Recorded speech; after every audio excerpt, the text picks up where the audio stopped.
Hi, I'm Perry Atkinson, General Manager here at theDove. Hey, check out our other videos and check out our website at theDove.us.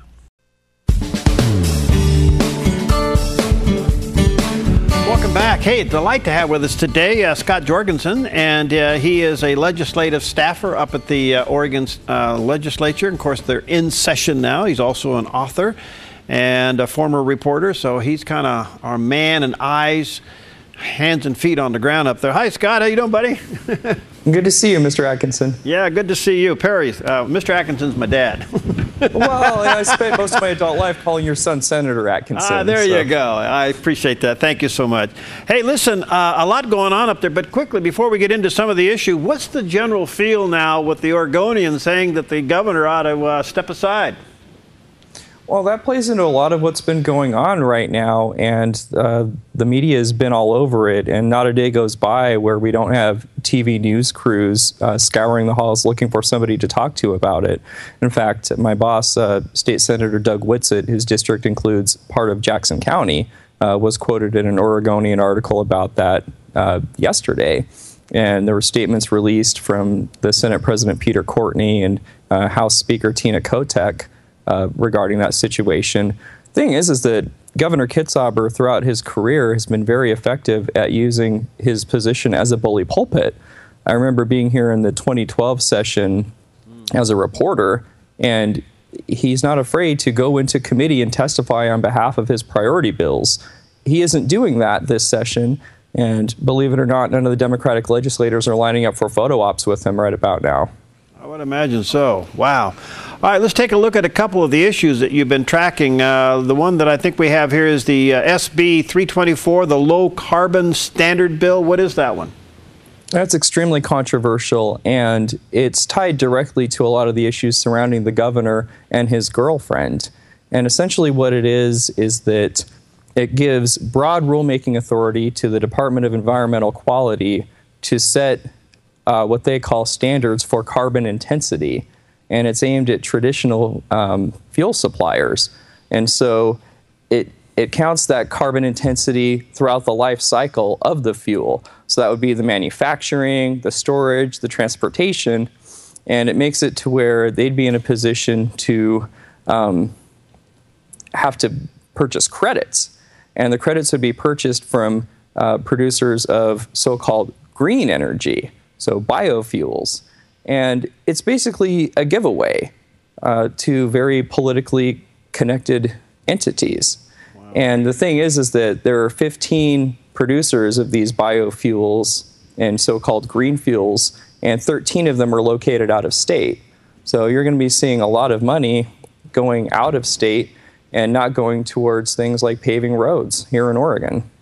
Do you think it'll pass? There's a lot of pressure going on right now. And the thing is that this was one of the first bills heard this session. So the very first day of session, a public hearing was held on this bill at the same exact time as the next bill we're going to talk about, automatic voter registration.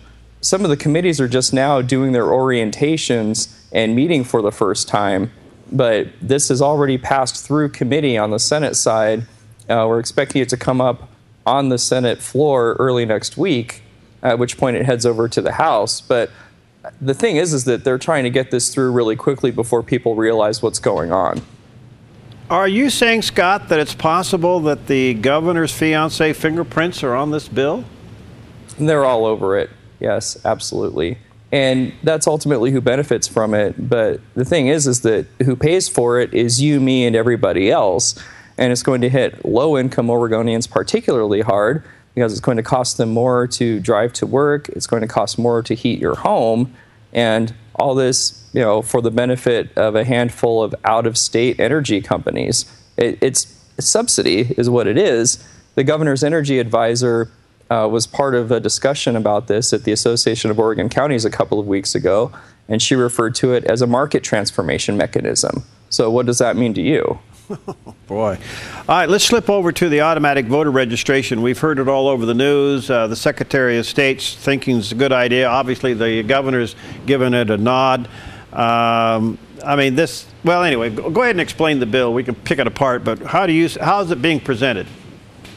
So this is House Bill 2177.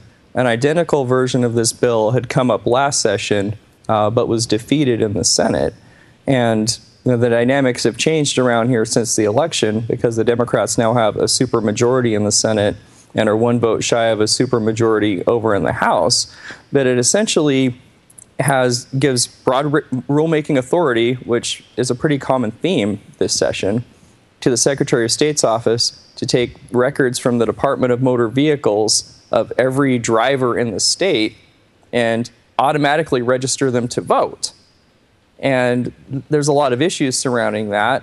One of them is the Secretary of State's office has a very poor track record of securing people's data. This time last year, their website had been hacked, data had been compromised, and the website was down at a time when the filing deadline for office was looming. And I was working with a lot of candidates at the time. You literally had no idea who was filing for what. You had no way of knowing.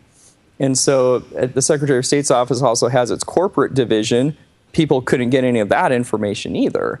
There's also the way the bill would work is that the Secretary of State's office would take that data and then give it to the counties, and it would then be up to the counties to reach out to these voters and say, hey, here are your options. You have an opt-out.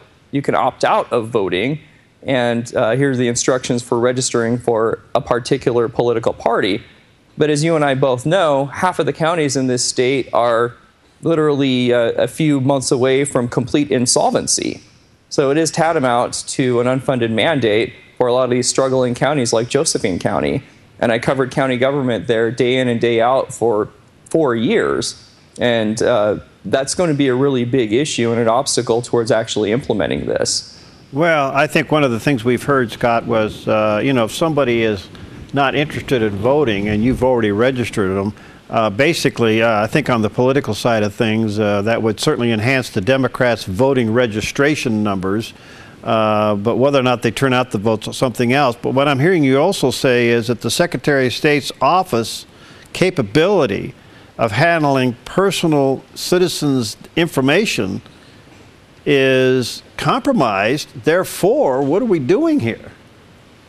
Well, and it puts it at risk, too. And they're also making a big push to register folks who are as young as 16 to vote, like a pre-registration process, if you will. And the issue then comes up that that data, the people's voter registration data, then becomes a public record. So it's that balancing act of they're trying to say that, oh, well, we'll do everything we can to secure the private data of minors, but their actual ability to do so remains unknown. What's preventing the Secretary of State of giving those new registered voters, giving that information to a political party? That's a very good question. And that's one of the many reasons why we think this is a very bad idea. There's another bill that's going to come up next week, Monday, in fact, that has to do with, currently if you change your address, the DMV sends you a sticker and you put it on your license above where it currently is. But that would eliminate that requirement. So these two bills put together would be extremely dangerous in terms of being able to track who actually is a registered legitimate voter and who is not.